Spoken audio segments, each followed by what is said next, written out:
Leonard Beaucourt. Leonard Beaucourt, Mr. This Beaucourt. is Beaucourt. And he stayed with the company. Then during the Second World War, he did other things, and he retired. And at age 66, he got ants in his pants. And he and my mom had a 200-acre farm upstate New York that they were living on, and also in New Jersey and Tenafly at the time. They went weekends, and my dad said to my mom, "I really want to go back and start making paint." Isn't that amazing? He was 66, she was 64. So they gathered their belongings, their monies, their funds, and they renovated a 20 by 40 foot cow barn and asked my younger brother, much younger than I, 16 years my junior, was he interested in helping them start Golden Artist Co's, our own line of paint. So in 1980, in the spring of 1980, Golden Artist Co's was born, and now is, I think, the premier acrylic paint company in the world, but we also sell Williamsburg now, and we also have a line of oil colors, watercolors that we just started about 2 years ago. And here's some Williamsburg. And Williamsburg too. So I've got to have this So that's too. 35 years. Yeah, and a couple of hundred workers, and in 2002, by virtue of the mindset of my brother, and it would have been my dad and my mom, they're long past, the company became worker-owned. So it's an ESOP company. Oh, that's so amazing. the company That's of so 200 workers is all owned by the employees. And well, I've been a clinical psychologist for a long, long time, since 1970. My practice is in New Jersey, but I may be opening up offices here That's in wonderful. Hoboken. Maybe, if I have the strength. And in 1990, my brother said to me, "How would you," and Suzanne, my first, she's passed away, but she was born in Paris, said, "How would you two like to open up an office in Paris and sell throughout Europe?" So just a brief anecdote regarding that, I said, "Sure." I told Suzanne, the French part was sort of enjoyable. Our kids, my son, John Mark and Tanya, were grown already.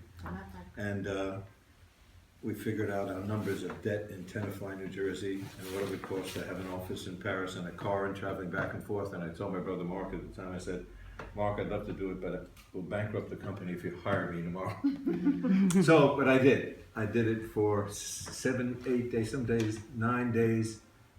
Every 4 or 5 weeks, I traveled to Europe to represent Golden. I still had my practice because I didn't want to mess up patients, or maybe I did mess them up. And started selling Golden for about 1.5 years. My wife didn't know, and I stopped. But anyway, we're now represented in every nation of the world, Russia, China, everywhere you can possibly go, at least a shop or maybe a distributorship throughout Western Europe for sure, and obviously throughout the United States. This fellow here, Gamblin, is a very good friend of ours and a great line of oil paint. We think our Williamsburg is equivalent or better, it doesn't matter. And Bellini, does he know, did he ever see you have these products? Yes. Mark did. Yes. So one, he didn't say he wants it because we have a major display that shows historical paints, Beaucourt, Bellini. We probably have some Bellini, but this is such. How did you collect this? What are you, like a collector? No, this is how I learned. Okay, my first painting is right here. And your name, by the way. My name is Sherry Alamanda, and welcome to Seven Fine Arts. Well, All you right. met Mark. I guess he came. Yes, over the shop. no, actually, a few years ago, I'm looking to take what we're doing here. Yeah. Now, this is my first painting, which I created at the age of 12 at an art school in Brooklyn. And this is the first painting that everybody was taught. Yes. And my student Lily here today has just brought in her There's rendition Lily. of her Here. first painting, Yeah. right? Right. And that's the teaching painting that was used in this Italian style studio in Brooklyn. Yes. And this is all we used. We only use Beaucourt and Bellini paints. And so this is my first paint box. Going back, Oh, so when? I was 12 when I started painting. So this is 49. 1970. 1970. And I still use, okay, so if you see the painting up here of the woman in the window, Yes, I got the it. oil Sure. part of it is all these paints. It's all Bellini paints. And Isn't that Beaucourt something? painting Yes. medium. And now on the exterior part is all new golden pumice stone Oh, and yeah. golden crackle medium Oh, yeah. and golden molding paste. Yeah. So I am a golden girl. Well, the company, that's interesting that you use those mediums because one of These are the mediums one that of we the use. strengths of the company from the very beginning. My dad was and now my brother, who's, I guess I'm 77, so he's in 60, 61 or 2. Anyway, quite familiar with major American painters, Frankenthaler, Litsky, Kenny Nolan, everyone you could possibly think of who were just starting in the Right. 30s and 40s. And as a consequence, the company has a worldwide reputation of having an intimate relationship with artists. And actually, the products you're just mentioning were typically developed because an artist Yes. would say, I've been putting sand in a medium and I wanted a rough kind of sort of granular sandy finish. Right. And we said, okay. And we made our first pumice gel. And that's what these are all. I Yeah. call these the tactile paintings. Exactly. And I invite people, it says on here, please touch. Yeah. Because I want people to get the tactile feeling. So of persons like yes. yourself said, oh, we really like the fine pumice, but could you make something a little stronger? So Yeah. then we made a medium pumice. And then someone came along and said, well, I like it a little more granular. Could you make Yeah. a coarse pumice? So over the years, we made the first colored gessos, the first gels of all kinds. Gels meaning mediums, above and beyond colors, above and beyond paint with pigments. Mediums that allow you to sculpt hair. Well, we've got, I don't know, are you familiar with Open? Have you used Open? Yes, not only am I familiar with it, I was one of the You artists. gotta give that me a used card to so we can test. send you, do you have any of our watercolors at this point? No, I would love that. Well, let me have the card Also before I go. Proceed. I worked with John Cosby and yeah, Pierre, all of those Exactly. guys. Yeah. Yeah, so make sure I get your card before I run across the street and try and talk to parents about pea training and caca training. So anyway, the company is, we're quite excited about it. And I just an aside about Golden Artist Colors and its relationship with painters throughout the world. We happen to have a magnificent residency that we started in 2002, where artists come from all over the world. They spend a month at a time, and it's a unique residency in that we have a magnificent barn. You just look at Golden Artist Colors. Excuse me? What's the place called? The place is called Sam and Adele Golden Foundation for the Arts, but if you go to us to goldenartistcolors.com on your web, just Golden Artist Colors, it'll come up and there'll be a link for the residency. We renovated an old 1820s cow barn into 3 magnificent studios, huge studios, and 3 beautifully set up bedroom facilities, big common kitchen with the latest Sub-Zero refrigerator, whatever, for artists. But getting back to our relationship with painters, many years ago in the 80s, a world-renowned painter named Paul Jenkins is the fellow's name, studios in Paris and Saint-Paul-de-Vence and in New York. He sent us a sample of a green sort of like a Naples green. Anyway, he said, could you make me a gallon of this? I'm using it for my paintings. He used fluid acrylics. He made huge, big canvases. Canvases that could be 5 feet by 8 feet. And he just poured fluids on the canvases. Anyway, so we made this green, and after the green was made, my brother said to him, Paul, this green is so lovely. We don't have a landscapey green quite like this. We have other greens, but something that landscapers would like. So we said to him, we'd like to make this paint for our regular line of colors. This is an example of how we've incorporated artists' needs in. And Paul said, great, but for 1 year, don't make it public. I mean, it's his own affectation. My brother said, fine. And then my brother said to him, would it be okay if we called it Jenkins Green? Now, just as an aside, we obviously don't have Martha Washington red and Stallone's purple. It's the only color that has a name of someone on it. What happened when I would go overseas, and salespeople have done it since then, to give substance to our relationship with painters, when they look at the color chart and they say, oh, this Jenkins Green, how did that come about? So it was a way of identifying how we've spun off any number of products for artists because of their suggestion.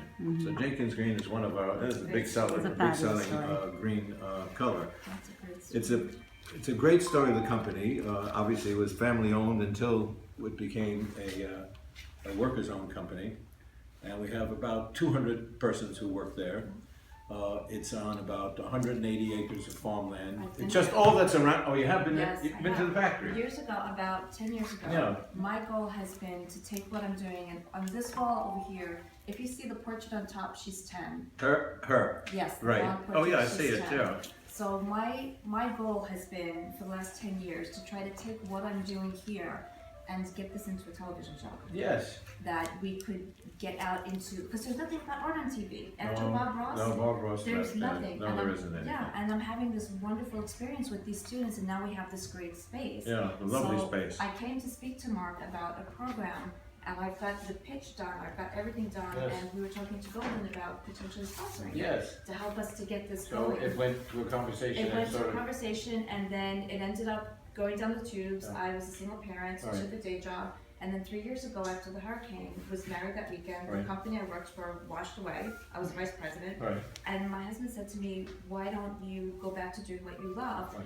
And so since then, I've had my work exhibited. One of my first pieces was just in a museum, Yes. and that's as you play there. right. So to go from my first painting at 12 to bringing it full circle to now being in a museum, and I've been using golden paints along the way, and this is all my work up here, Yeah. and now to have the student work Mhm. here, where this is her second painting, the trees. She's never This painted one here? before. Yes. Yes, She's never it's painted lovely. before, and the woman over here has drawn before but really never painted, and she's getting ready to do her first show at the Art Expo. Well, you ought to give serious, I don't know if you're serious thought to at least making application to the residency. I think my students would shoot me if I built this space and then left for a month. Well, they're Office, that month long, might be but what I wanted to say, there are 2 residencies in the world. There are residencies all over the world. People go away and go to a place on the coast, on Cape Cod or Paris, France, and paint and meet other painters. But our residency is truly a schooling, because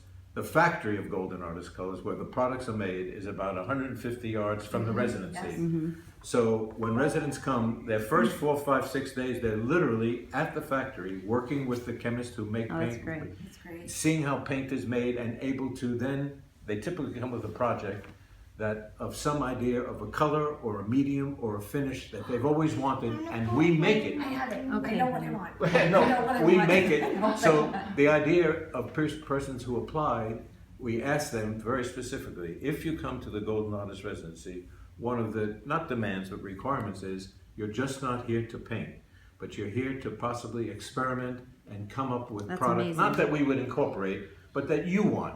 So persons sometimes are interested in a different finish, a different varnish, a different drying time, a Okay, different Beacon. color, a different kind of gel that they can do X, Y, Z with, or collages with a different kind of paint, whatever.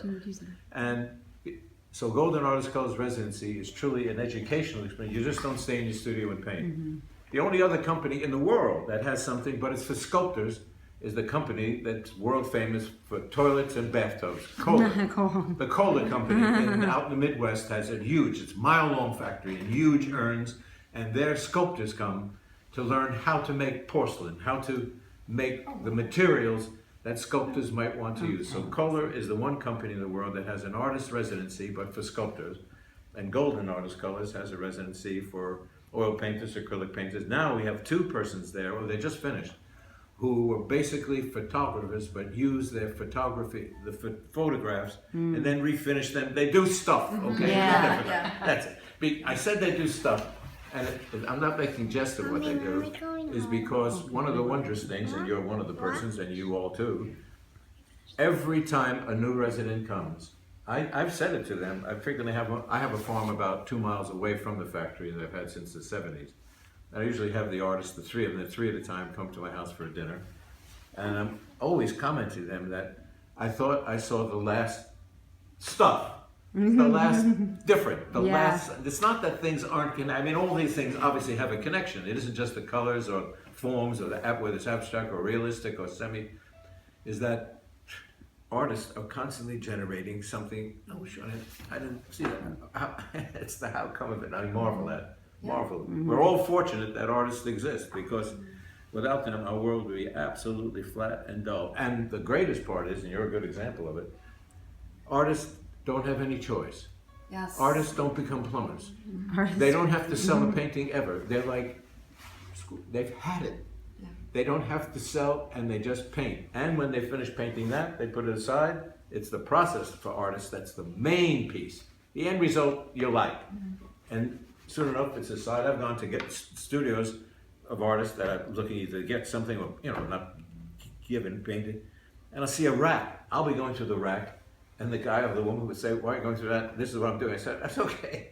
But those paintings they're finished with. And the next piece is where their energy goes. The next creativity. The process of making a painting. Yes. It's like the process of finishing a sweater. The process of cooking a pasta sauce. Process of writing In a the book. end, you enjoy the sauce. It's the making of the sauce That's where right. the real energy goes. It's the same way with teaching. It's the same way with what I do in my office.